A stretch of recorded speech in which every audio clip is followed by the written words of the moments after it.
I'd like to call to order the Equity Diversity. Thank you so much. Thank you, Mayor Koch, Superintendent Mulvey, Assistant Superintendent Dr. Perkins, members of the school committee, and the senior leadership team for your support and for providing the opportunity to contribute to fostering a welcoming and inclusive community for all students and staff.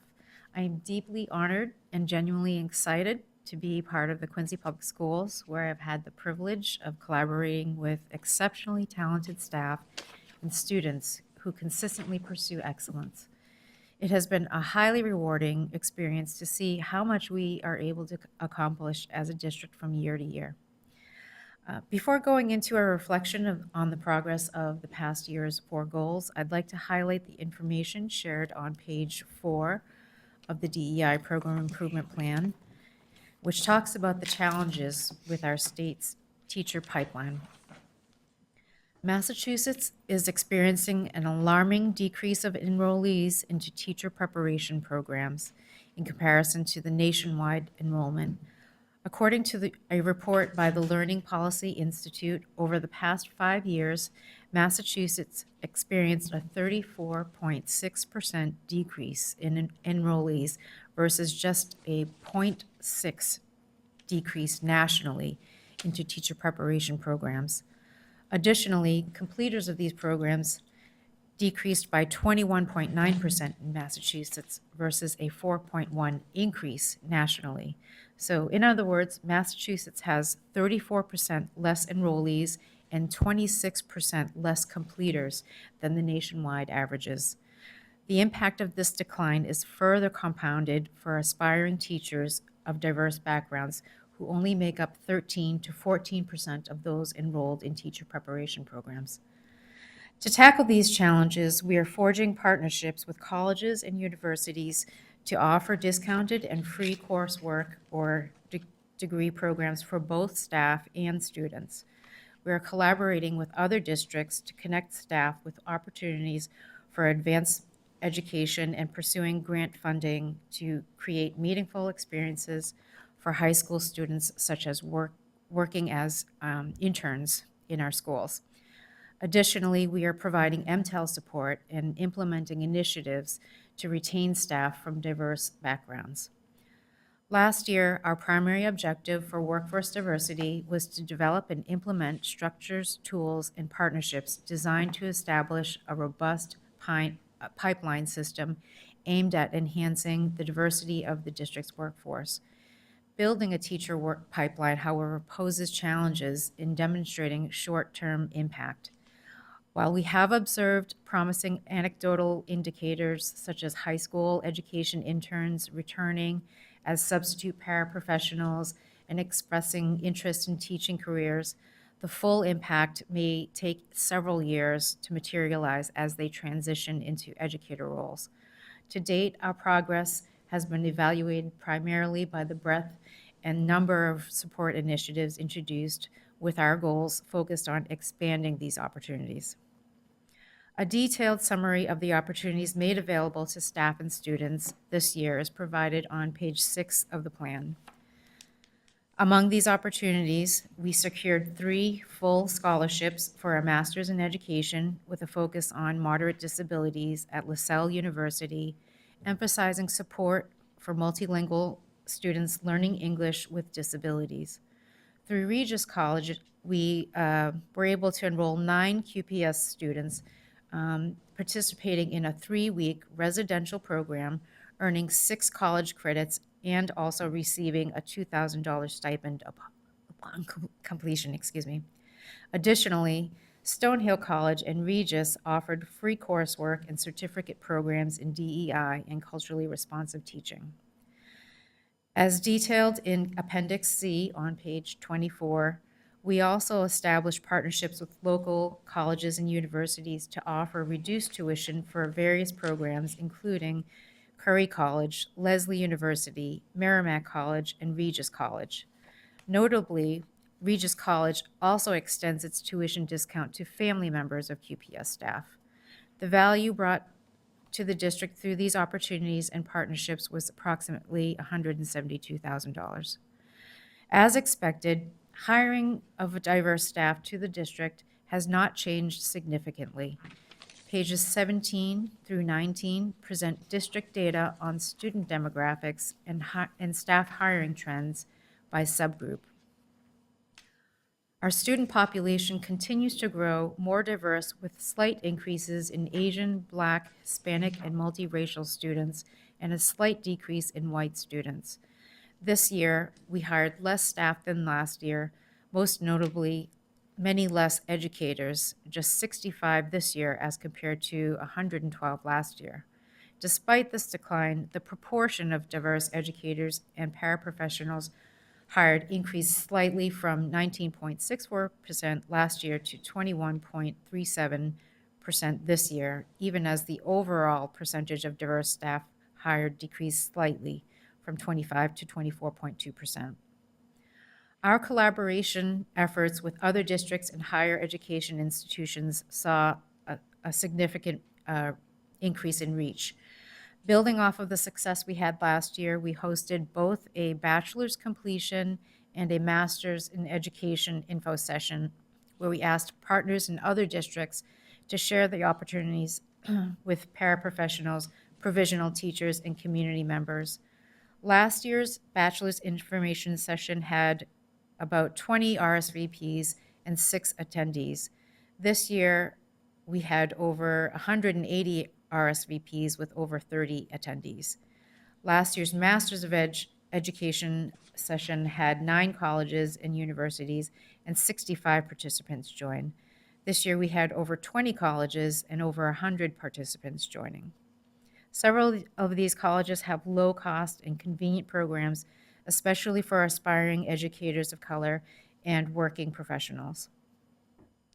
This year, we are fortunate to receive nearly double the amount of funding through DZ's Teacher Diversification Grant, a total of $92,000, up from $47,000, along with $33,000 we received from the high school senior education internship project grant.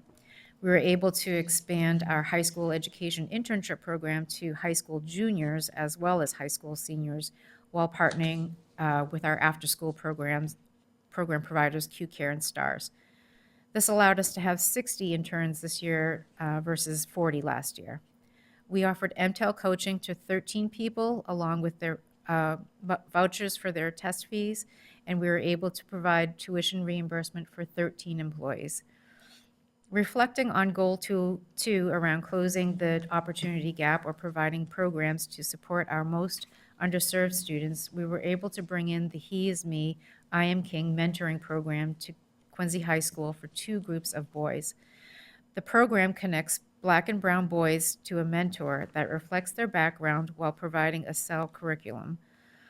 We learned last year that the program did not do as well as it could have due to competing activities in sports, so this year it was aligned to incorporate either basketball or weightlifting. Additionally, we had 2 senior high school boys involved as leaders and mentors in the program, and we are proud to say that one of those high school mentors went on to college for teaching and was a part of our first future educator signing ceremony. As mentioned briefly in Snug Harbor's school improvement plan presentation, we were able to begin planning for implementation of raising multicultural kids' diversity in classroom leadership and literature program at Snug Harbor and Marymount. We connected RMK through Q-Cares, who had brought them into their after-school programming. RMK shares a common goal with QPS of developing future educators of diverse backgrounds and cultivating a multicultural mindset while empowering students in positive civic engagement. We look forward to continued work with them to expand programming to other elementary schools as well as to the middle and high schools. Goal 3 was around creating a safe and supportive environment by developing or collaborating on professional development or creating and supporting DEI networks to advance DEI work in schools. In collaboration with the Senior Director of Student Supports, Mara Papil, we have connected with the Alliance for Inclusion and Prevention and Harvard's EASL Lab to partner on an initiative called Select Schools, which stands for cell, equity, COVID, and trauma, which will support elementary teachers to implement kernels or bite-sized strategies for social emotional learning. A more detailed description of the work and examples of kernels can be found in Appendix F. We also collaborated with Director of Curriculum Mike Morani to provide culturally responsive teaching professional development to our new educators. Goal 4 of identifying and contributing to refining systems, policies, approaches to increase our ability to attract, hire, and retain diverse educators and create tools to support staff was met through expanding the reach of our job postings on platforms such as Handshake, LinkedIn, MassHire, and the Massachusetts Partnership for Diversity in Education. We collaborated with Director of Curriculum, Human Resources, and our EdPrep partners to refine the practicum student tracking system in hopes of being able to mine leads for candidates in the future. We conducted a training on anti-bias hiring with all principals, and we increased the frequency of DEI newsletters to all staff and to diverse staff and families. Looking forward to this year, all of the DEI goals will be continuous, and growth in each area is what we will strive for. The goals for this year are as follows. Goal number 1, to increase workforce diversity, we aim to establish at least 3 additional structures, tools, or partnerships to build a robust teacher pipeline. One significant initiative we are pursuing is the Massachusetts inaugural Registered Teacher Apprenticeship Program. This program offers aspiring educators the opportunity to gain hands-on experience working in school districts while simultaneously completing their academic studies.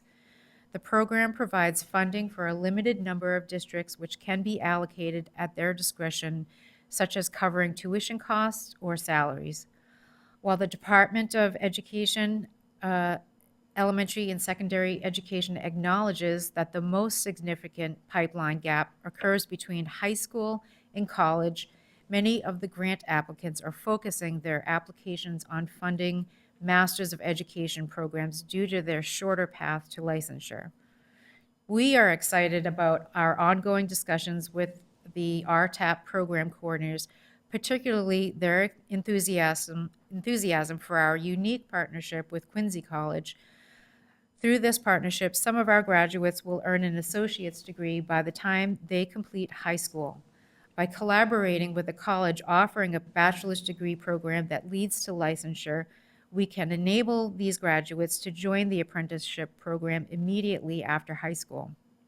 This innovative model, uncommon in other districts, provides a seamless pathway for high school graduates to earn a living wage as paraprofessionals while obtaining a free bachelor's degree, leading to licensure in just 2 years. We believe this approach has the potential to significantly address workforce diversity and create sustainable opportunities for aspiring educators. As mentioned last year, we have an extensive contact list with colleges that we are continually refining, and our persistent outreach seems to have had a great impact on increasing awareness of Quincy as a partner for grants, as well as for potential job opportunities. At a job fair in the spring, the Quincy table was notably the only table with a steady line of people waiting to speak with us, while other tables had very few participants approaching them. We believe our outreach efforts have increased our visibility to aspiring educators, and when we talk about goal number 4, we will touch on how we plan to increase our reach and support of potential educators through our website. Goal 2, we will identify and implement a minimum of 2 additional initiatives or programs that will support the academic and enrichment needs of our most underserved students. This will be done through strategic partnerships and applying for funding to support programming such as DZ's Hate Crime Prevention Grant. In other school improvement plans, we've heard about the work that Raising Multicultural Kids is doing in classrooms through their diversity leaders. Another pilot we are launching this year with RMK is training our own high school students to become diversity leaders so that they can receive comprehensive training in skills that are essential to becoming a classroom teacher. We're hoping this pilot program with RMK and also QCare can better position us for applying for the 21st Century Learning Center's Supporting Additional Learning Time grant in 2026, which is a federally funded competitive grant that provides approximately $200,000 per school year in summer. Goal 3, for creating a supportive and safe environment, we will be looking to build more PD for staff around social emotional development in collaboration with the Senior Director of Student Support through the select school programs that we were chosen for. This year will be the planning year, and the launch will be fall of 2025. We're also meeting with schools, DEI or cultural climate teams, to be able to more deeply understand their needs and also to share best practices from efforts across the district. Finally, for goal number 4 of refining internal systems and policies, we will work with the digital communications and web accessibility specialists to enhance the information on our website to offer comprehensive support for aspiring teachers who hope to join QPS. We will work closely with family representatives in monthly meetings to identify and build strong parent engagement opportunities. We will support the Director of Human Resources in any collaborative efforts they may launch. As far as our investment requests or areas of need, we did learn that the funding for our high school education internship program will no longer be available because it came from ESSER funds. We are looking for other sources of funding or strategic partnerships to continue this critical aspect of offering internships and training towards building our teacher pipeline development strategy. That concludes my presentation. Thank you again for the opportunity to share my plan at this time. I'd like to welcome any questions, suggestions, or feedback you may have. Thanks.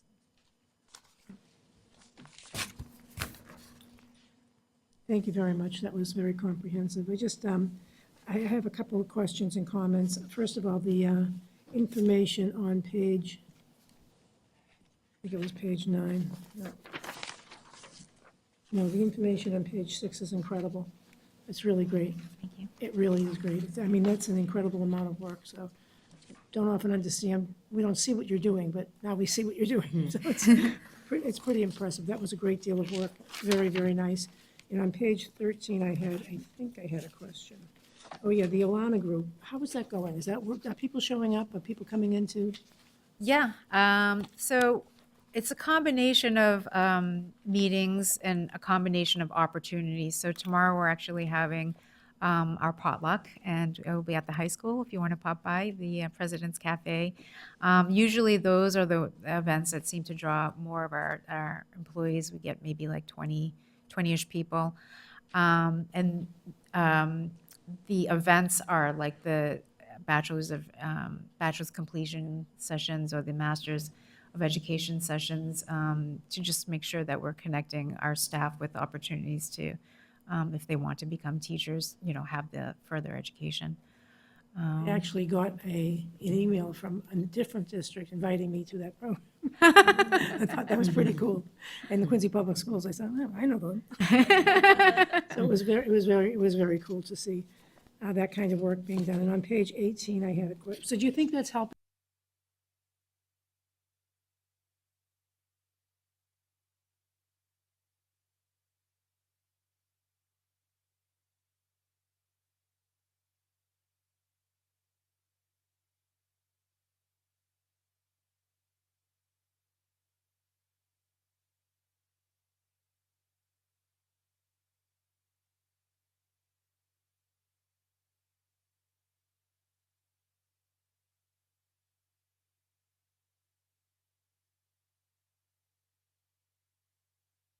The meeting, they get it, but like if Right. you haven't come to a meeting, they don't get it. So it's just a little bit more of like getting people to say, hey, just come check it out. Because once they get there, I think that they, are able to share resources, best practices, and like just having shared experiences. Shared experiences. Yeah. And on page 18, I know you seemed slightly disappointed in the number, but I think 21% of our hires is pretty good. That's a good number. It's a very good number. Yeah. I know, it's a fabulous number, so I think So we along with some definitely of know my, what you're doing. yeah, Yeah. along with some of my peers, a little bit competitive, so. I had one other thing. So in your requests, your investment requests, the areas of need, the ability to track applicants, this is applicants from our HR department? Yes, and I think that's in the works. It is so in the that's works, okay, exciting, yeah. good. And coaching and culturally responsive teaching practices, I know we've been doing that. We've been doing that, but are we trying to bring more coaches in to help people? I think would- we're trying to bring more to whatever PD sessions that we have, and then, programming for our students. So it's kind of a two-prong approach, with raising multicultural kids. Our teachers get to see how that diversity leader, facilitates those conversations. So I think, that's also a way to do it. So, the more we can get any kind of programming like I that. know both Mrs. Hubley and I, she's not here tonight, really love the idea of that Raising Multicultural Kids initiative. And I'm hoping that when we turn that stuff into the Teaching and Learning Subcommittee later on, to be looking at that stuff, we'll see it because it sounds great. It really does. So thank you so much for doing that. I don't have any other questions. I was really disappointed in the workforce numbers are really scary. I Really agree. scary. I mean, Yes. that's really scary. It is. So I guess sometimes people don't understand why I'm really focusing on the pipeline. It's because that's where the crisis is. I know there's a lot of kind of culture and climate and, celebrations and things like that. But if we don't have diverse teachers in front of our students, then those students are never going to want to be teachers either. And so we kind of have to, put our finger in the hole where it is, and really get more students interested in being teachers. It's so critical. Across the board, not just diversity, it's down 34%. Yeah. I mean, that's scary. Right. That's really scary. It is. Well, I'm good. Thank you very much. It was a great report. I really enjoyed it. I feel like I know you so much better. Thank you so much. Mr. Begoli. This is for the superintendent. Superintendent Mulvey, do we still have partnerships with colleges who offer a degree in teaching as to attract student teachers into our system? And how many do we have a year, do you know? And what percentage of those we keep? Or do we keep an employee in our? We keep a lot, we definitely do, but I'm not sure, we could get that for you, how many we have right now, but. Do you want the number of colleges and the number of students we basically obtained from those colleges? Is that your That'd question? be helpful. Yeah, we can work on getting you that Yeah. info. And then the other piece is, do we still offer a stipend for our educators who have student teachers in their classrooms? I know back when, there was a bank I don't think, up at this no. main office where, Yeah. where if you had a student teacher, you could use that Yeah, to offset some of your tuition. yes, they can do that, so it's not from us, but it's from the college, so typically if you have a student teacher, the college that student teacher is from will usually give the practicum teacher a voucher to use towards a class. And- But it's from the it's from the college, like if it's UMass, Right. it's from UMass. And if that teacher doesn't use it, can it then be used systemically? A lot, yes. system-wide? Typically, it can go into like a pool and another teacher can use it. That does happen. It does, so. The HR director has to sign it over to the person requesting to receive it. But there's no monetary stipend that we pay. No. No, I meant Yeah. just Yeah. the opportunity to Oh, we- use that to. Yeah, in many cases, we can transfer a voucher that's earned by another teacher to another teacher who would be interested in it. It requires the signing off of Yep. it by the HR director, which happens pretty regularly. I mean, it's an incentive to take on student teachers. If you're trying to get your master's degree or something else. Absolutely. Thank you. Yeah. Excellent report, Kim. Thank you. I have a couple of questions. So I walked in just as you had started, but is the premise that you were saying at the beginning is what the Learning Policy Institute suggests that the pipeline of teachers in Massachusetts has just dramatically dropped. Right, in the last 5 years. So the number of enrollees as well as the completers. In four-year In, degree programs? Their or- data was discussing the last 5 years. And just to get a degree in teaching, is that what you're saying? Yes. And so, I guess to Aaron and the superintendent, I have not heard us having a shortage of applicants for jobs. Are we having a shortage of applicants for jobs? Not in Quincy.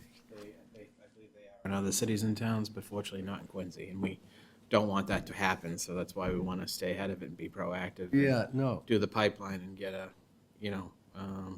hopefully graduates from QPS into teaching. Exactly, yeah. Yeah. And so that, are you seeing that resonate with the students?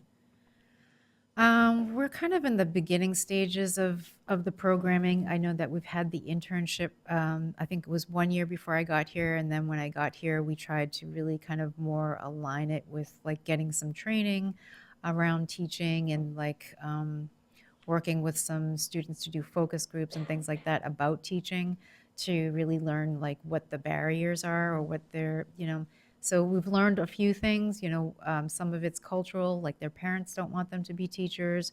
A lot of myths around like the salary and like, being able to maintain, whatever, some kind of lifestyle. So we're working with students now. How do you reach them? Yeah. How do you reach them? So we're going to be launching 2 teacher clubs. They're not going to be called teacher clubs, but there'll be 2 teacher clubs at the high schools where I think they're going to raise it as, like a social impact cause that the shortage of teachers is going to have a lot of consequences. And so through the teacher clubs, we're hoping that, through speakers and like gaining skills in different areas that they just see teaching in another light.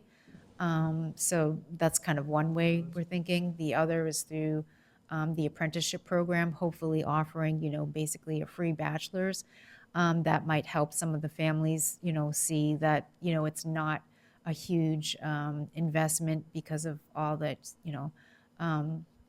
college loans and things like that, that you have to take on, like that can really actually get them ahead if they're able to take advantage of that. So, we're trying to be creative in different ways. I think, I really just kind of setting that call to action as well. Maybe our students didn't know that we wanted them to come back and be teachers. And so getting that message out as well. Yeah, I mean, the whole concept of creating our own farm team, not to use baseball. Yeah. analogy, But, to have our own farm team would be helpful. So, I mean, those numbers, the workforce numbers are dire, and that's based on who's enrolled in teaching-related programs. Right now in Massachusetts. Is it just here? Is it New England? Is it a regional thing? I think it's country, it's across the nation, really. It's Across just- the world, I thought you said really. the numbers were uniquely low in Massachusetts. No? I think there is a shortage in Massachusetts as compared to other states, but I think really across the world, I've been hearing that, not as many people are going into teaching like when I was younger anyway. Interesting. Yeah. Okay, let me see the other things. So, love the structure of the plan, the goals of the plan, so I had a question about, one of the things that we see in all the vocal surveys is how the students, we can have people talk about all the books that they're doing and yet students don't always see themselves in the books. Do you play a role in that and participate in that with the principals? I had a really interesting conversation at the Bernazzani School, actually, because they do an amazing job with their books. I think you know about the parent efforts to make sure that they have no shortage of books there, and I think they're thoughtful about the content and the backgrounds that are reflected in those books. And so something that came up was that, and we talked about it a little bit a few weeks ago, how students might not understand that question about the book, like how do you see yourself, do you feel like you're reflected in the books? And I think Mrs. Hubley made a comment like, yeah, that person doesn't have a dog. That's, this, look.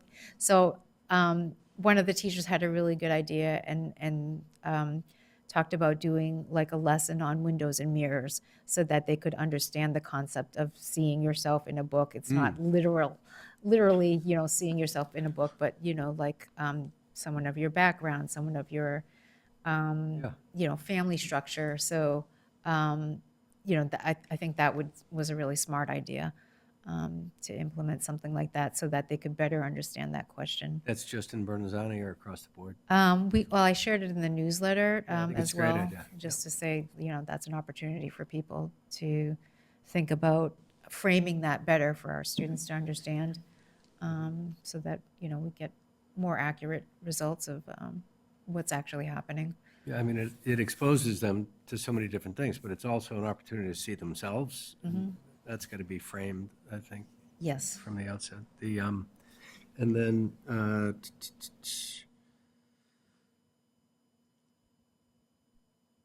do you get involved in kind of the data side, the vocal side, whether it's the vocal side of the MCAS or the MAP data, and look at it and see how it disproportionately might impact different populations? And I know Chris Tierney had given me access. We haven't gone through, how to look at the data together yet. So I would say not yet.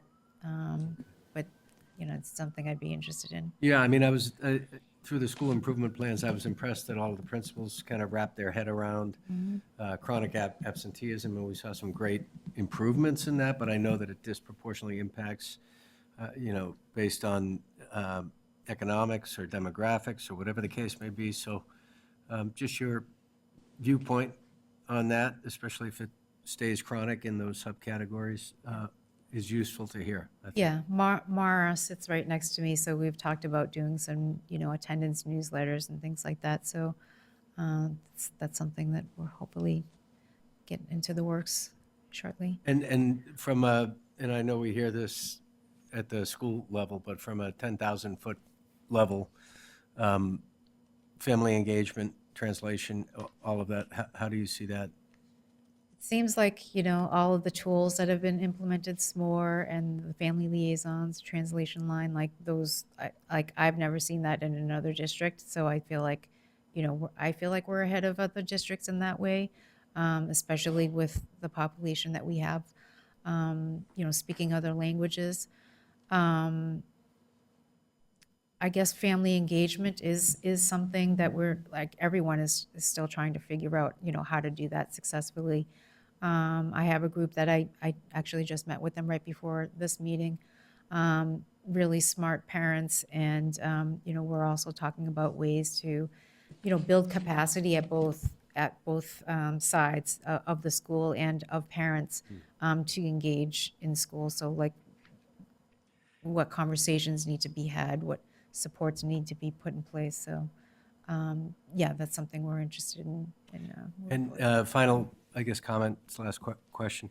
So as somebody that's worked in the federal government for 30 years, has transcended political administrations, and has seen initiatives come and go and budgets get zeroed out, and I actually was in a job there was a priority of one administration that the function actually got zeroed out, so I had to find a new home. So my point is, a lot of the DEI investments will drop dramatically, and grant, this is my opinion, I hope I'm wrong, but, our grant funding, I just think that the leadership that the federal government may have shown, or the grant programs, could be at risk.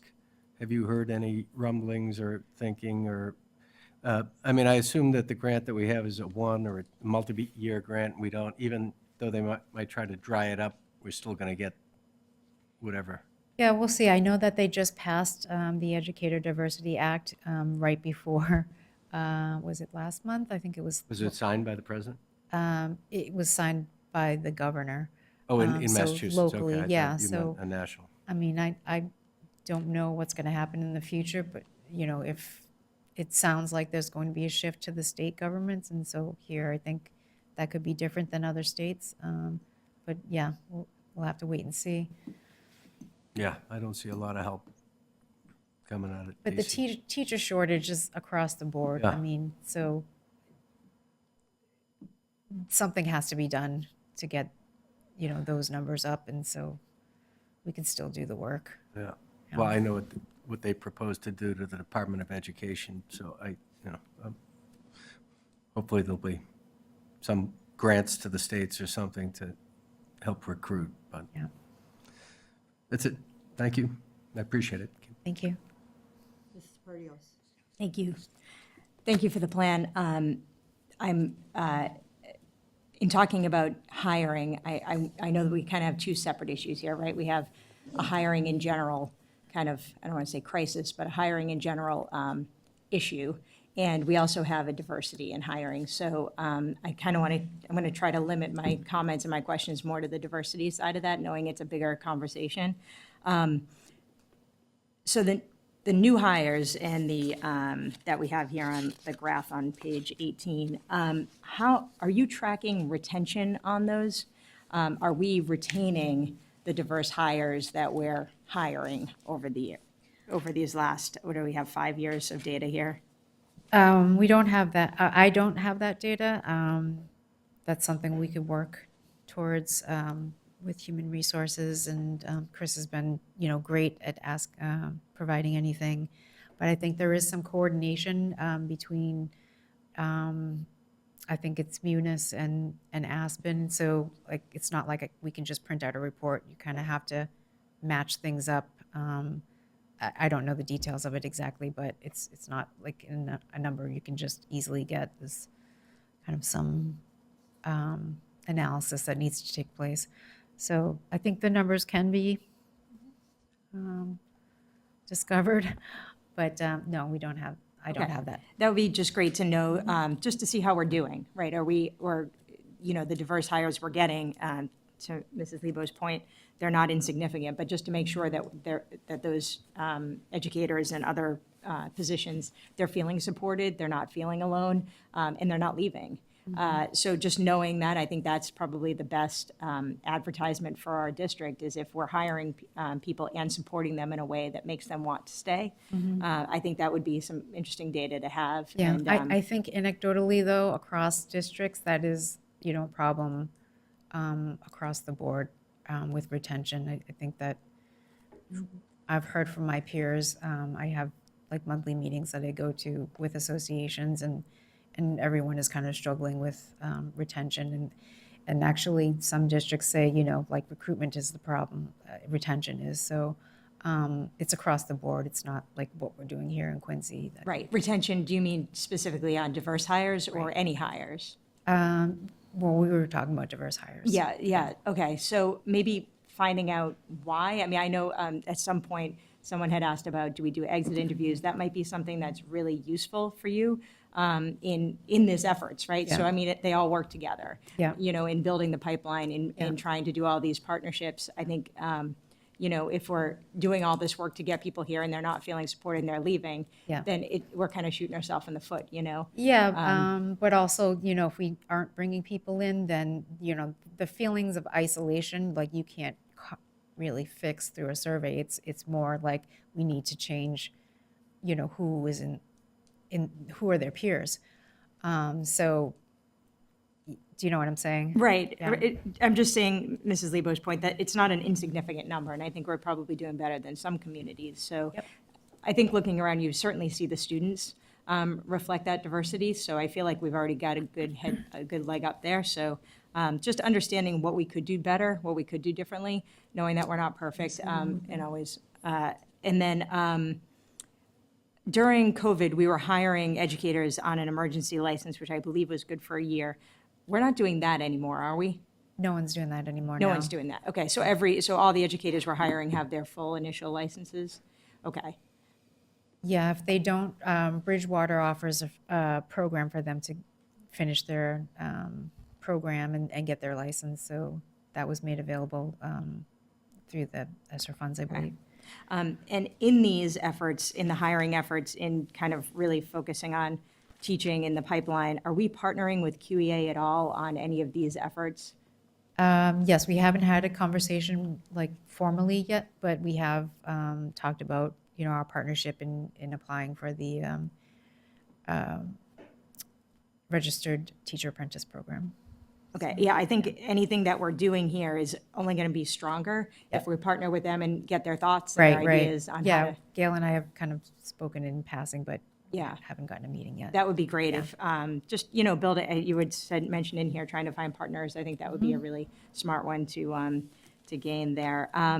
And Mr. Guttrow asked about how the vocal data informed your goals, and it sounds like maybe they didn't quite yet, the vocal data didn't inform them, but I think, again, I think these conversations are all interlinked. In the vocal data, we heard students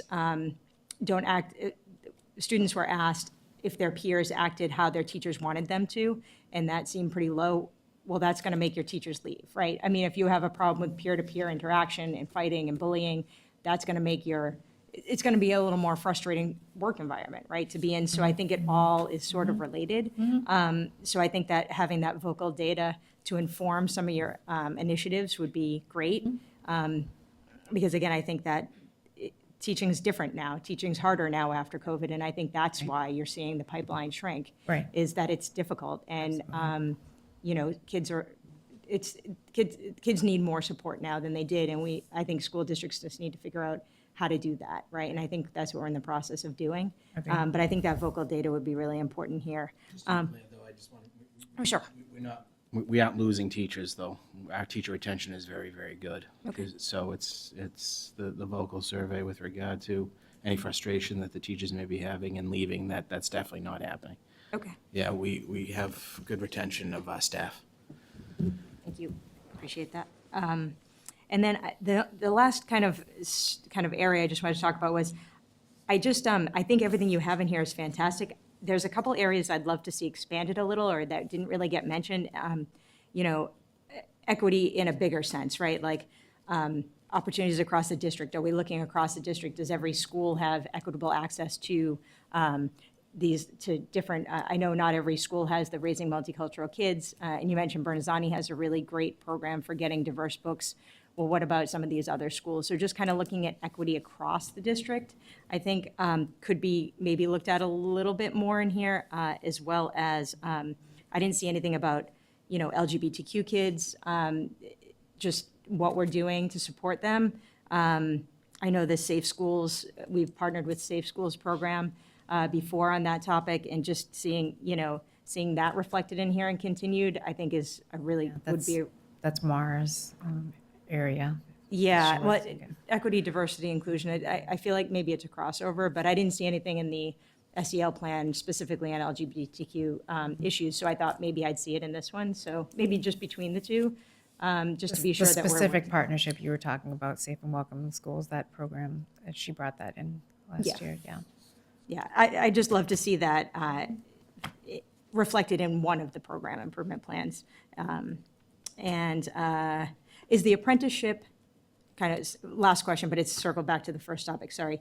The apprenticeship that you were talking about, is that for students of diverse backgrounds, or is that for any student? The funding for that, I believe, is for diverse students and/or people going into high-need areas, so like ESL, special education, STEM, so that's how they're phrasing it. Okay. Okay, I think it can get really messy when in tackling the pipeline, but also trying to stay in the diversity sort of lane. It's difficult. You want to give all students opportunities, but where the funding is probably specifically for certain things. Right. And just trying to make sure we're hitting as many things as we can. So I think we could just, I know the LPAC hasn't met in a while, and they're trying to get that back up. So those are the things I'd like to see a little more student-based, and just kind of a little more expansion of what DEI means in some of these groups, not just race, not just teacher equity and diversity, just a little bit more with next time, maybe, I think. That's just all I was thinking that might be a constructive piece of information, but I think it's great. I think what you have here is solid, and I'm excited to see the partnerships you'll get to make them even better. Thanks. Thank you, appreciate it. You want to say something? I just wanted to ask the superintendent one thing. Could you, you wouldn't have this information at the top of your head, but could you let us know how many openings we have currently How many openings? Yeah. Yes. to anybody that's involved in the schools? Yeah. Not necessarily bus drivers and those people, but anybody that's involved in the education of you- the Basically, professional staff or paraprofessional staff, or, professional staff primarily. sure. And not just, I mean, even people like security guards and anybody that's really working with the kids, so. Sure. There's So- very few. It's like a couple of long-term subs, a dean, some speech pathologists, but it's very few. Yeah, I think it's probably very few, too, but if It's we could know. a handful, I would say, if that. And there basically would be the high needs areas that you would typically see with finding, having difficulty finding Some languages. someone for that foreign world person. languages Yeah. and some courses. But I would say it's probably less than 5 at this point for the professional staff. The paraprofessionals we're, constantly looking for, just because we have move-ins that would need a one-on-one, for instance. So that's why we have a constant posting up for them. Security is fine. And obviously bus drivers and bus monitors, we're looking for them. And clerical is solid. So for the most part, we're doing really well. And then our professional staff, we can get you the numbers on that, but I think it's less than 5. It might be closer to 2 or 3. Okay, thank you. You all set? Yep, I'm fine. Hi, Kim. Hi. Thank you for all of this. And can you just remind everyone, when did you come on board? I'm in my third year You're right in your now, third so year. yeah, Starting your third year. just started my third. Well, I'd like to say in that short amount of time, which is, we take time to learn about a system and see what we're doing and then try to bring in what we need. The partnerships with all the colleges and the grants and all that, it's been amazing in that amount of time. And I want to say thank you for that because that's important. And the work you're doing. Microphone, I think. My mic's on. Oh, it is? Yep. Did he just, is he looking for it? The mic is not on. It is on though. Is yours? Yeah. That's interesting. So I want to thank you for that because I know when you first come into a system, you have to learn about what we're doing and what our needs are. And I think you've done an amazing job bringing all this together. And to your point, and what we all know is, and you made the statement that when we have diverse educators, the students, feel more comfortable and maybe they're more inspired and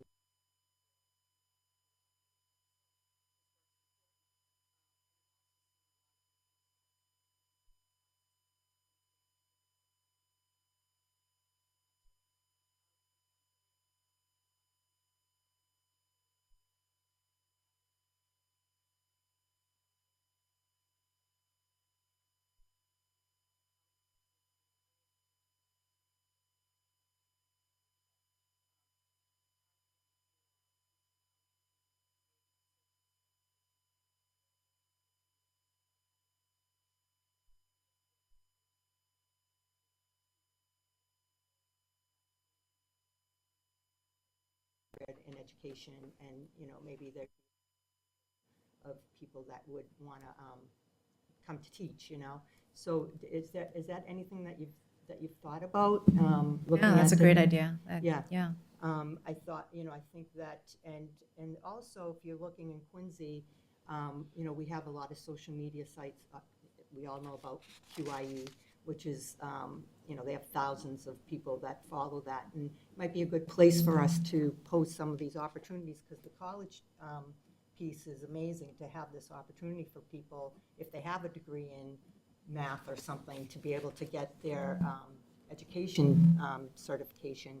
And if you put, hey, if you're looking to, you have a degree, but you want to pivot into education, we have these opportunities. And it might be a place that has a big reach of people in the area and the community that might want to teach. Yeah, that's a great So, idea. But thank you for all of that. And I also know that in the work that I do, when we have opportunities for people, it's hard, you put it out there and you get frustrated because you're like, this is a great opportunity. You can, the free education or what these.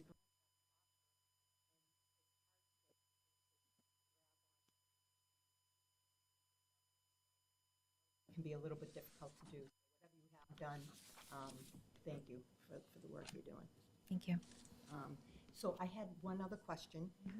We did have, and this might be for Mara curriculum-wise, we had someone reach out to myself and another colleague about doing something in May for Asian American Awareness Month, and we do Black History Month, and is there a way that maybe we can use that opportunity to kind of highlight their culture during the month of May? The books and the lesson plans and things like that. So I just want to throw it out there for you guys to consider and maybe think about it. It might be a good opportunity to highlight that population for us. Yeah, that's a great idea.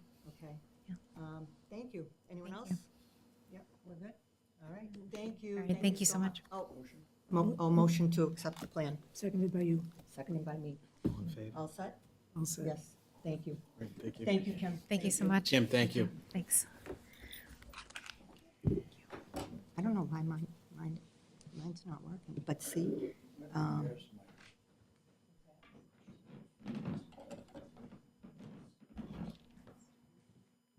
had mine on. Oh, this is, This one's you. no, I'm not in my seat.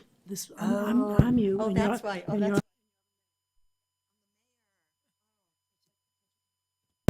Oh, there you go. Okay, that makes sense. Okay, well, this is a continuation of our meeting. We're going to hear from Mr. Quinn about the math program improvement plan. Good evening, members of the school committee, Superintendent Mulvey, Assistant Superintendent Dr. Perkins, and members of the SLT. As always, it's a pleasure to update you on all the wonderful math happenings across the district.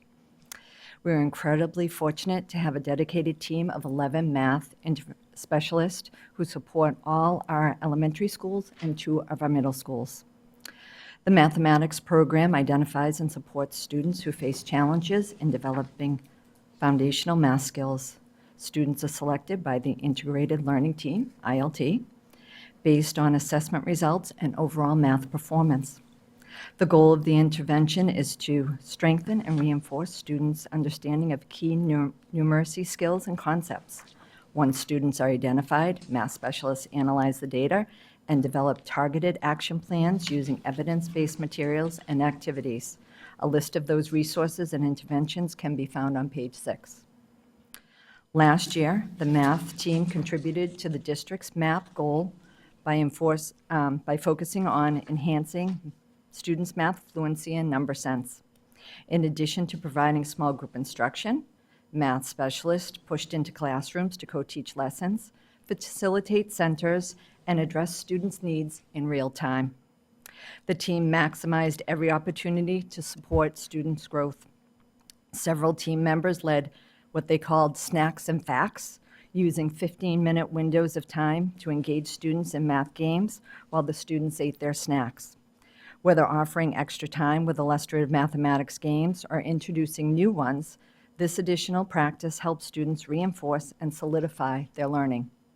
On page 7, you can see that we achieved our goal at every grade level. Our second goal, outlined on page 8, focused on prioritizing opportunities for parents to gain information, knowledge, and skills needed to support their children's math journey. In November, we hosted Showcasing Illustrative Mathematics with IM consultant Maureen O'Connell. This Parent Academy provided families with opportunities to ask questions and experience the instructional routines their children engaged in daily. Parents left with copies of IM games to play at home. The event was so well received that we had families who couldn't attend asking for another session. So in response, we brought Maureen back in April to ensure everyone had a second chance to participate. In January, the math team, along with Principal Perfettio and Assistant Principal Babcock, along with some other SNUG staff members, hosted a Title I sponsored family game night for Snug Harbor families. Families had fun learning new board games while participating in important social skills such as taking turns, accepting defeat, and collaborating as a team. Several copies of the games featured during the event were raffled off, and for those who didn't win, we had a table of donated, gently used board games that were available for families to take home. The event was a great success with over 30 families in attendance. In February, math consultant Annalise Record was scheduled to present a session titled Fluency Doesn't Just Happen, but due to inclement weather, it was postponed and rescheduled for this past October. During the session, Annalise guided parents through the progression of math literacy and demonstrated how to build number sense through engaging games. Families took home cards, dice, and copies of the games that were used during those activities. Annalise also shared helpful videos and resources for parents to support their children's learning at home. All of these resources are also available on the QPS website. Annalise will be back in April for part 2 of Fluency Doesn't Just Happen. This time, the concentration will be on the progression of multiplication and division. Our third and final goal from last year, which can also be found on page 8, was to update the math pacing guides. With the implementation of our new core resource, Illustrative Mathematics, the previous guides no longer aligned with the unit progressions. To address this, a team of educators from all 6 grade levels collaborated to revise the pacing guides, ensuring that they better reflected our district calendar and met the needs of our students. The updated guides have been shared with staff. Copies are available on the grade level shared drives. Samples of these documents can be found on page 18. Now I'd like to shift to our math team goals for this current school year. If you look on page 11, you will see that our first 2 goals mirror the district MCAS and MAP goals. The team will aid students in their math journey and support classroom teachers. In addition to giving targeted instruction to our students, the team will support teachers with the administration of the MAP and help their schools facilitate their ILT meetings, where they'll analyze the data, share findings, and make adjustments to their schedules as needed. If you turn to page 13, you'll find Goal 3, which focuses on the math team designing and developing a Foundations of Math course for QPS teachers to be offered during the summer and possibly after school. This goal will be evaluated based on the course completion and enrollment numbers, with the course ready for implementation by June 2025. We've been discussing the possibilities of this intervention for a few years now, recognizing that new teachers often come to us with widely varying backgrounds in mathematics. As math specialists, we understand that math learning goes beyond the basics of addition, subtraction, multiplication, and division. It's crucial for math teachers to grasp the developmental trajectory of math sense from early numbers and counting. Moreover, it's important for teachers to recognize that what they are teaching has a far-reaching impact beyond their current school year. For instance, one-to-one correspondence in kindergarten is foundational for real-world problem solving, such as determining whether there is enough supplies for everyone in the classroom. While this may seem like a simple concept, it reappears throughout a student's education from elementary to high school. In higher grades, understanding one-to-one correspondence is key when students plot points on the coordinate plane and work with input-output tables and later in function tables. The more our teachers understand the progression of how students learn math, the more confident they will be when they are teaching, and that confidence, in turn, will positively influence the students in the classroom. Also on page 13 is our 4th and final goal. By June 2025, the math team will collect and curate at least 10 digital math resources for families to combat the summer slide. A link to those resources will be shared in the school's June newsletters and posted on the QPS Math Resource page of our website. Success will be tracked by the number of resources collected and the engagement metrics from the website. This goal is a direct result of parents reaching out to members of the math team asking for recommendation of math resources for use over the summer. We currently have resources on the QPS website, but navigating through all the links can be challenging. We're looking to create a one-pager that would contain our top picks of websites and activities that students can enjoy over the summer. I'll work with Kathleen Delaney, our new digital communication and web accessibility specialist, to format it in a way that's easy to find and use. And as mentioned before, we'll ask the principals to send out that link to parents in their June newsletters. The math team is proud of the work that we've accomplished this last year, and we look forward to implementing our 2024-25 math program improvement plan over the next 6 months. And at this time, I'm happy to take any questions that you might have. Mr. Bergoli? The grade 5 scores, no concern. I'm wondering if DC's asking our grade 5 students to do things they're not capable of doing yet developmentally. Do you see the curriculum based at a concrete level or an abstract level in that particular grade level? I'm No, wondering it if that's the answer to the question. There's definitely a change as we get into 4th and 5th grade with it being much more abstract, absolutely. Right, so Yeah. are we asking our kids to run before they can walk? I mean, it just strikes me every single year we have a problem in grade 5. Yeah. And it's got to be something more than our teaching. It's got to be something else. Maybe it's the curriculum, it's not geared for grade 5, frankly. Maybe we're asking them to do too much and not ready for it. Just a thought. And I was wondering what your thoughts are on it. I think,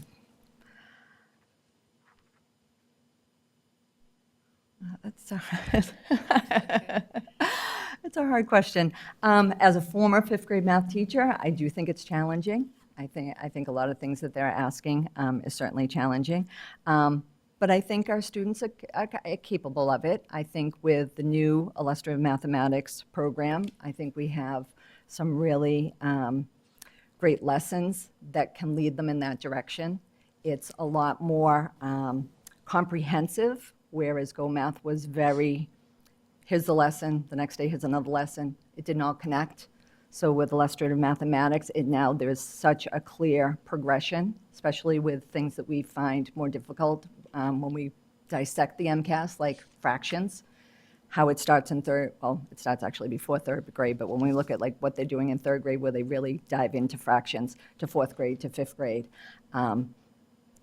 it's lined up to really carry over. So that's why, one of the things I talked about with that course is the teachers need to know where everything is going as well. They need to know where the students have been, and they need to know where they're going and not be teaching in isolation. So I think as we start to do that, we're going to see a bigger difference with those 5th grade scores.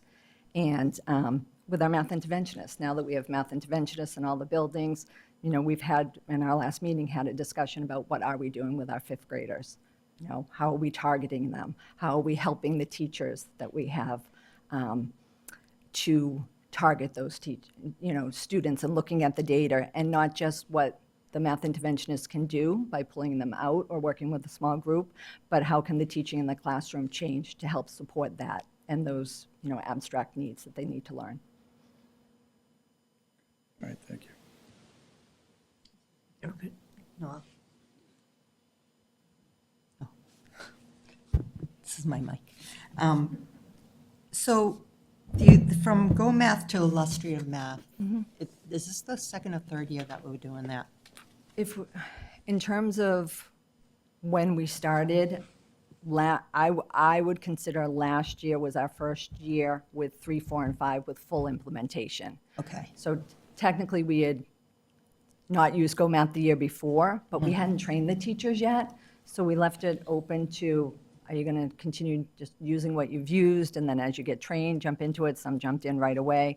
Last year, the understanding was in grades 3, 4, and 5, you were going to use illustrative mathematics. That was a full-on, implementation. Yeah, so this is really their start of their 2nd year of using it. So maybe to Mr. Bergoli's point, and if you think this is a better pathway for the kids to really, because if they're going from 4th to 5th grade and it's more, like you said, it's not as concrete, maybe it's a better, we'll need another year or two to see how that changes the results, you know? So it's not like we're ignoring the fact that the fifth graders may be challenged by some of the content. It's more that we're changing the way we're teaching them. Absolutely, So, you know, yes. maybe last year's results weren't as something to pinpoint yet, you know, in terms of how these are. And then also, this is the first year we're having interventionists in all the schools. Is that correct? Did we have them last year? Second or year. not? Second Oh, we had- year, yeah. Oh, so we had them all last year, too? Yep, yes. Okay. So that was my question. I wasn't sure if we had specialists in all the schools yet. And then also, you know, how many years we're doing. The other thing is, and I just want to say, I love the extended day math opportunities for people for the kids too. I think that's great. So, okay, thank you. So we'll keep an eye on next year and see how you do. Thank you. Mrs. Perdios. Thank you. Thank you for this. This is great. This is really good to read. I went to the Parent Academy back in November, and that was at Central, and it was the first time I had seen that illustrative math, a lot of the lessons and how they teach in that, and just seeing kind of the videos and different things about how it kind of emphasizes a little bit more group work or whiteboards and just a little more collaboration. I feel like it was a lot different, a different way of approaching math than we sort of had before. And similar with SD Math, where we're on kind of the first/second year of that as well.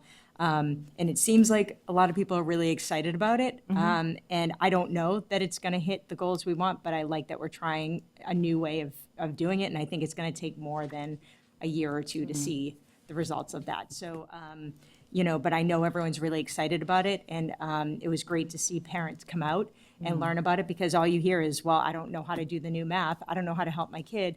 And we have actually a lot of math parent opportunities to kind of come in and learn. There's a lot of Math Mania. I know they did a lot of that at Clifford Marshall. I'm sure they do at the other elementary schools as well. So I think that there's a real effort to engage with parents in this. And I think these new 2 programs, I'm sure, you know, another year or 2 out, you'll reevaluate and say, hey, maybe this didn't work the way we wanted, and you'll reevaluate again. But everyone seems excited about them, so that makes me optimistic about trying to, you know, give it another year. I see the numbers, as Mr. Bergoli said, which, you know, some of them are concerning, but the map does show improvement. And MCAS, you didn't have an MCAS goal last year, right? Not for the program improvement plan. We had a district MCAS goal. Okay, Correct. right. So I'm actually excited that, you know, this year you're looking at that a little more and building on the growth you've made with MAP. So I think that's a good step. And I'm excited to see next year's, to see how it goes. I love action steps goals 3 and 4. I love the understanding that for a math teacher to understand where that's going. I think that's really a creative way of looking at it, and I think that's a good idea. And the resources for the summer slide, fantastic. Just a way to keep kids engaged over the summer beyond the summer programs we offer. So I think those are all really great. I'd love to see on the action steps, similar to how we have this year for the school improvement plans, like a column for new, revised, continued on them, whether they're a new action step or not. It just helps to kind of know what's new, what we're trying out a little bit differently. And then the math interventionists, just the last thing I want to say is they are amazing in this district. I agree. Have personal experience with Mrs. Davis, Mrs. McDonald, and Mrs. Quigley, and they just, not just for the kids that need help reaching grade level, but for those kiddos above grade level, to just keep them challenged and engaged. I know Mrs. Davis took a bunch of multi-grade kids, put them together and did some challenging work with them, and I think that it was fantastic for my kids, and I think it's a great way to reach both the, you know, kids that need a little extra and the on both ends. Right. And they are just so and how the impacts they're having. So that's all. Thank you. Thank you, Mrs. Perdios.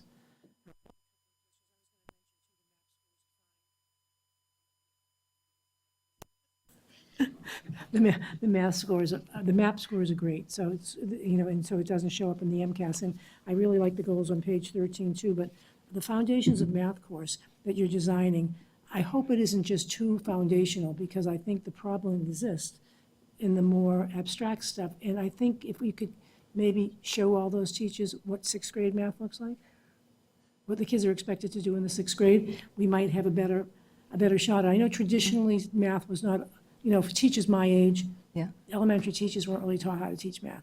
They are now to a better degree. Elementary teachers are supposedly taught to teach math also. I don't think it's the highlight of their thing, but I do hope that that class that you're designing will really build on some of the other, because if our fifth grade and our fourth grade is really not doing that well on MCAS, we really do need to have something in there that shows those teachers what those kids need in the sixth grade. I completely agree. And as we had our first meeting on this, our first work meeting, we're trying, there's just so much we would like to do with different courses and so forth. And it has led to those conversations about what about 3, 4, and 5 and leading into middle school. So for right now, we're looking, again, just to give them those, kind of those basics and understanding that, but we do see it as a part 2 and so forth that this would build. We just don't want to take on too much and not do it well. We want to really focus on that, our first thought was that progression, because it does affect the understanding of what they're doing and how it, you really need to know on either side of your grade. So you're correct, we should be thinking about into sixth grade as well and how it all connects. Yeah. And I think also, this course is not going to be required for them to take. No. So is there some incentive? Can we get somebody to give them some college credit for it? We talked about what is it called? Lisa, Yeah, we're working to potentially be able to give 1 in-service credit, which we can do. So that, and obviously the PDPs also make it a big incentive. but something that might move them up the salary lane if they take a few more of those would be Exactly. nice. So that's great. I have no other questions. So motion to accept by Mr. Bavoli, seconded by me. You are all set. Thank you. Great, thank you. Thank you.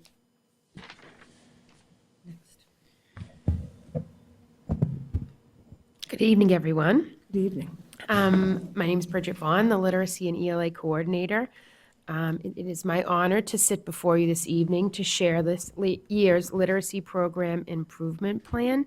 I've been anxiously awaiting this. I think I might be the last one here, so I'm anxious to discuss the impactful work being done through the Quincy Public Schools Literacy Program. Everyone here understands that literacy is the foundation of learning, opening doors to academic success and lifelong opportunities.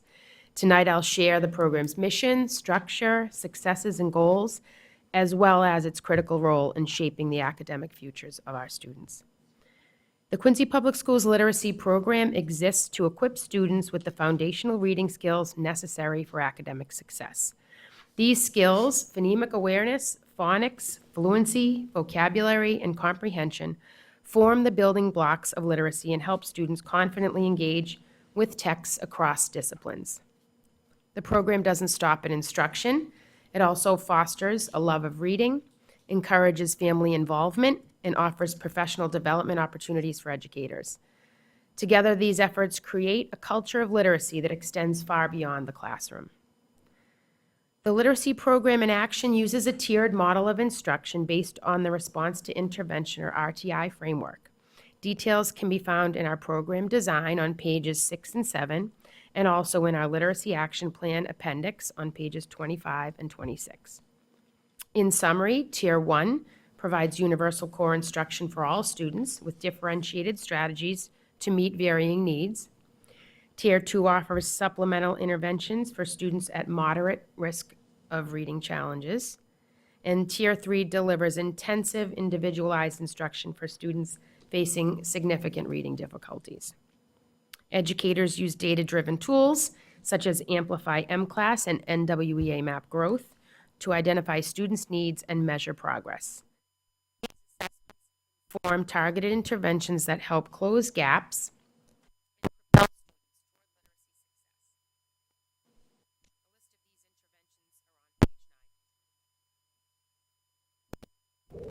A list of these interventions. Is it back on? Looking back on the goals of the literacy program from last year, I will now summarize our progress. You can find this on pages 10 to 13. As is customary, we measured grades K-3 progress in foundational skills with the comprehensive suite of Amplify M-Class early literacy screening tools, and we measured comprehension with the NWEA MAP growth assessment in reading. Last year's efforts yielded notable progress. With the bar graph on page 11, you'll see that in kindergarten, the percentage of students performing well below benchmark decreased from fall to spring by 17%, exceeding the 15% goal. Grade 2 also surpassed its target with a 10% reduction in students at risk compared to a goal of 7%. Grade 1 saw a 14% improvement, just shy of the 15% target. And grade 3, however, presented a challenge with a 1% increase in well below benchmark students, falling short of the 5% decrease goal. In terms of reading comprehension, our students exceeded goal expectations. In the bar graph on page 13, district data shows that grade 2 students achieved a 15-point increase in RIT scores on the NWEA MAP, surpassing the 12-point goal. And grade 3 students showed an 11.8-point increase, exceeding the 10-point goal. These results reflect the program's strength in delivering targeted interventions, but they also highlight areas for growth, particularly in grade 3 foundational skills. I'd like to take a few moments now to look at our historical data analysis. Graphs and charts on pages 14, 15, and 16 provide various snapshots of how our students performed last year throughout different points in the year, as well as how they performed in comparison to previous years. The first full year graph on page 14 shows that while we didn't meet the specific goal that we set for grade 3 in M-Class, we did increase the percentage of students in grade 3 that were considered above grade level benchmark. In fall, this percentage was at 39%, but by spring it climbed to 50%. While we typically set goals for the literacy program that aim to move students out of the well below benchmark category, we can also be proud that in spring of '24, we had the following percentages of students at or above grade level benchmarks: 73% of kindergartners, 75% of grade 1, 69% of grade 2, and 68% of grade 3. On page 15, you'll notice that we now have a 3-year history of the M-Class digital platform data. This is a new chart that I've added to demonstrate that over time, we are reducing the number of students at risk by wider margins. We can perhaps attribute this to making our goals more rigorous over the past 2 years. We're also beginning the year at some grade levels with lower percentages of students at risk. For example, when we examine grade 1 data, in 2021-22, we had 35% of students entering grade 1 at risk.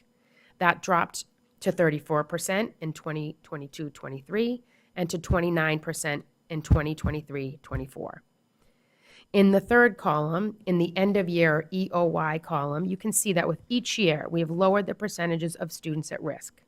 For example, last year, we had just 17% of students at risk in kindergarten, compared with 2 years prior, where 27% of students were at risk. On page 16, we have 4 years' worth of historical growth data in comprehension. In analyzing this chart, you'll notice that in grade 2, in 2021, the starting RIT is 179.6. We can perhaps attribute this to higher RIT average to the fact that back then our grade 2 students were taking the K-2 MAP reading test, which has auditory support. Once all students were switched over to the 2-5 growth reading test, you'll see that RIT scores in fall are a bit lower. However, in looking at the growth column, we are showing more growth from fall to spring every year. Grade 2 students are now scoring with similar RIT averages at the end of the year without any audio support. Not in the chart, but important to make note of, is that RIT scores for grade 2 and 3 are very similar to national norms for student achievement for reading in fall, but exceed the national norms by spring. Therefore, we also exceed the national norms for reading growth in these grade levels. Building on the successes and lessons of 2023-24, the literacy program has set 2 ambitious yet attainable goals for the upcoming year.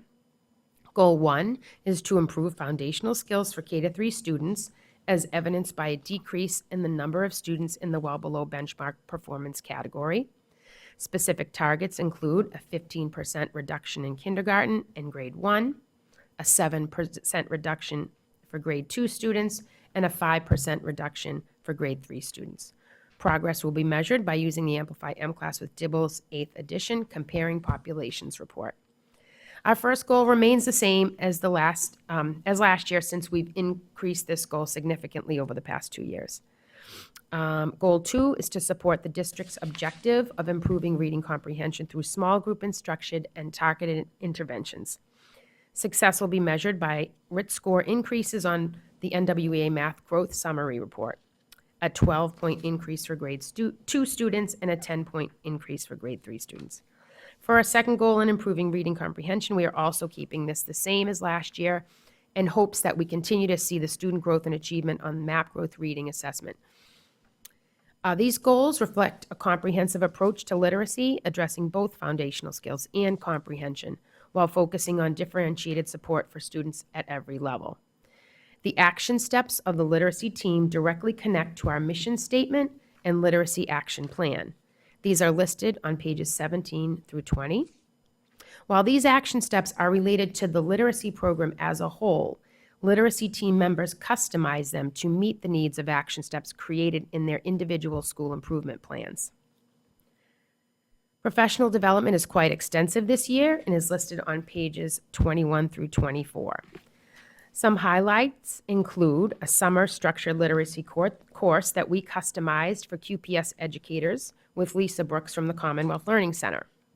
We offered that back in August, and 60 teachers participated. During the Professional Day of Learning on November 5th, we had over 20 sessions of 15 different literacy-related offerings. Most recently, myself, along with several ELA and reading teachers from all of our middle schools, attended Heart, Hope, and Humanity 2024, which was the National Council of Teachers of English Convention at the Seaport. Other incredible trainings include the Writing Revolution, Amplify CKLA Coaching, Building a Data-Driven Culture for Principals with M-Class, Goal Setting and Growth Outcomes, and Supporting All Learners with Amplify Interventions. Since our program mission includes families as critical stakeholders in this equation, we also provide training and communication through parent academies.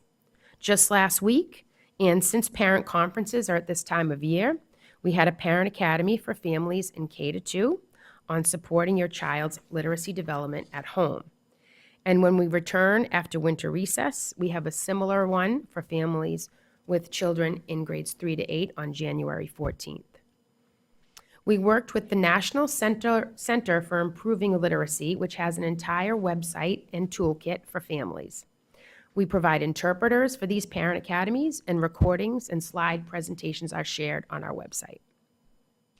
On page 27, you'll find a full list, which is still just a sampling of the many other kinds of family engagement, school-wide literacy celebrations, and extended day opportunities that are offered. The literacy team's commitment to improving outcomes for every student is unwavering. By focusing on early identification, targeted intervention, and family engagement, the program continues to build a culture of literacy that truly transforms lives. In closing, I want to emphasize that our program improvement plan is a team effort. From the dedicated educators who implement these strategies, to the people sitting around me, all of you, and to the families who foster a love of reading at home, every stakeholder plays a role in the success of our students. Together, we are not just reaching children to read, we are unlocking their potential and preparing them for a future filled with opportunity. As always, thank you for your unwavering support, and I welcome your questions. Anything, Ms. McGowan? No? You good? You good? Okay. Ms. Proteus? Just, I think this is great. The one thing I wrote down that you said that I thought was really insightful was how you looked at this fall RIT scores, and they were similar to the state, and then you looked at the spring RIT scores, and they exceeded the state. And I think that's really a good test of is what you're doing working for our students here? And I think that's a really great measure to look at. So I appreciate you pointing that out, and I think this looks fantastic. Thank you. Appreciate it, thank you. Thank you, Mrs. Paredes. Mrs. Cahill. You all set, Doug? Doug, did you want to go? I'm sorry, I didn't see you. Mr. Guttrow. He's good. Oh, you're good. Mrs. I Cahill. really didn't have much, just to comment, and thank you again, to reiterate, and I like the three-prong approach that you're taking to the whole program. The professional development and the Family Parent Academy is, all those opportunities for the kids is amazing. So thank you, and Thank you. and it comes out in the results at the end, right? So thank you. Thank you. I have a couple of very quick questions and a comment. One, of the Cursive Writing Club. Does anybody go into that? Yes, yes, they had to turn students away, unfortunately, so Oh. they have to have another staff member to expand it. mean, Yeah, I think there's about kids can't- 50. the kids can't read cursive. Yeah, and well, so we actually, this year, in addition to it came out, the Cursive Writing Club came out of, I want to thank Mrs. Owens for this, because in Amplify CKLA, there is cursive in grades 3, 4, and 5. However, it's not a printable that they publish, so I worked with everyone's support to get those documents published, so every student in grades 3, 4, and 5 has a cursive writing handbook, and the teacher has a teacher guide. But, we don't want to miss those students that didn't have it in 5th and 4th, so that's how the writing good. club, came about, yeah. That's great. And just, who knows how to do cursive enough to be able to teach it? That's probably I do, because I went to Catholic school, Zana blows. but I'm just wondering if, right? And my other question is. It's really helpful for dyslexic students, too. what? Cursive. Cursive is very helpful for students who have dyslexia. Is it really? It is, yeah. Yeah, so that's a positive addition to all of this. It's good to know. And what about the Schwa Day celebration? What is that? I actually knew you were going to ask me the question. So National Schwa Day is in April. So the schwa is the most common vowel sound. And so I've actually had conversations with the author of a book called What's All the Schwa About, Yvette Manns. And she has spoken with us in conjunction with some of the professional development that we do on November 5th. And there's all sorts of activities. There's a whole website of things that teachers can do. Our teachers really grab hold of this in literacy. They make T-shirts, and it's pretty fun. Last year was the first year that we did it, and it's just going to expand. It sounds like. Just shining a light on, something that is sometimes difficult to teach, but is the most common vowel sound that we have in the English language. And my last one is actually a comment from Mrs. Hubley, who is not here this evening. She's had another meeting, but she had asked about on the Reading Across America school-wide celebration, where you have people come in, that if we could maybe try to get some more diverse people in, and certainly if you looked at the Boston Chinatown Neighborhood Association, Quarry, and get some professionals from there to actually come in and invite them in to read to the kids across the schools, it would be really helpful. So I think she that's a wanted- great idea. She wanted me to bring that up. And We do that with World Read Aloud Day, which is on that list. We are able to have diverse authors from all over the world on that day in February. Most of those are virtual, but I think in person within Quincy would be amazing. Yeah, because we have so many diverse professionals working and living in our city. So motion to accept by Mr. Begoli, seconded by me, and you are all set. Your approval is. Thank you. Thank you very much. Thank you.